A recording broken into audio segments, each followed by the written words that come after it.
आपकी बहुत हम इज्जत करते हैं। और दूसरी बात मैं ये कहना चाहती हूँ कि चाहे ओवैसी की बात करें या अकबरुद्दीन ओवैसी की आप बात करें, अगर अकबरुद्दीन ओवैसी या ओवैसी ने इसी टाइम पर जब ये तमाम बयान आ रहे हैं और ये बयान आए होते और अगर किसी ने कंडेम नहीं किया होता, तो बिल्कुल मैं आपकी बात से एग्री करती हूँ। और दूसरी बात, चाहे आप उत्तर प्रदेश में देखें, पश्चिम बंगाल में देखें, दोनों ही जगह पर आप ये देखिए कि ओवैसी की पार्टी का क्या हश्र हुआ है, मुसलमानों ने किस तरह से रिजेक्ट किया है। बिल्कुल आप ये देखिए कि अगर वाकई में मुसलमान किसी मुस्लिम पार्टी को वोट कर रहा होता तो अखिलेश की इतनी सीटें नहीं आई होती और अखिलेश को इस तरह से हाथों हाथ नहीं लिया गया होता और एआईएमएम का ये हश्र नहीं होता कि और इतने सालों में भी वो सिर्फ हैदराबाद तक ही सिमट कर रही हुई है पार्टी। ये भी हमें देखना होगा। दूसरी बात, मैं उत्तर प्रदेश की रहने वाली हूँ, एक ऐसी जगह से आती हूँ, मेरा घर ऐसी जगह था जहां एक तरफ मंदिर था, दूसरी तरफ मस्जिद, मेरा घर बीच में था।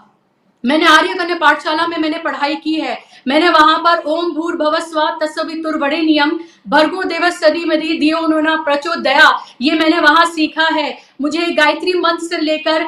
मुझे तमाम जितनी भी हनुमान चालीसा आप मुझसे सुनवा लीजिए और तमाम चीजें मैंने वो स्कूल में सीखी हैं। मेरे घर के बाहर लगातार जो बराबर में दिगंबर जैन मंदिर था, वहां लगातार आरतियां होती थी। कभी भी हमें इस तरह की कोई परेशानी नहीं हुई कि यहाँ आरती हो रही है और उसी वक्त जो मस्जिद थी बराबर में वहां पर अजान हो रही है। I never had this problem, we never had this problem। अगर बराबर में मेरे जो अंकल रहते थे, जो जैन थे, उनको अगर कोई परेशानी होती थी, राइट्स तक हमने 3-3 बार मैंने देखे हैं राइट्स, कोई परेशानी होती थी तो सबसे पहले भागकर वो मेरे फादर के पास आते थे और हमें कोई परेशानी होती थी तो हम उनके पास जाते थे। So we have seen such India, हमने वो भारत देखा है, उस भारत में जिए हैं हम लोग, उस भारत को हमने अपने साथ पलते बढ़ते देखा है, वो तमाम दौर भी देखा है, लाल कृष्ण आडवाणी की वो रथ यात्रा से लेकर और अब मोदी का भारत जो हम देख रहे हैं। यकीन जानिए इतनी उम्र मेरी नहीं है लेकिन मैंने वो सब फिर भी दौर देखा है अपनी आंखों से और मैं विक्टिम भी रही हूँ। जब राइट्स हुए थे तो मैं और मेरी फैमिली पूरे हम भागे थे,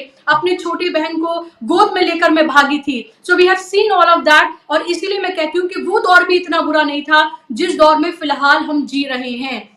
जहां पर हर रोज जो मुसलमान है उनकी पहचान के ऊपर जो है वो प्रहार किया जा रहा है। 75 साल के बावजूद भी आजादी के 75वां हम मनाने जा रहे हैं, उसके बावजूद भी मुसलमानों का जो वाहिद मसला बनकर रह गया है वो उनकी सिक्योरिटी है। आप किसी भी मुसलमान से जाकर पूछिए, वो ये नहीं कहेगा कि हमारे मोहल्ले खराब हैं, स्कूल क्यों नहीं खुल रहे, अस्पताल क्यों नहीं खुल रहे, वो कहेगा हमें सुकून चाहिए,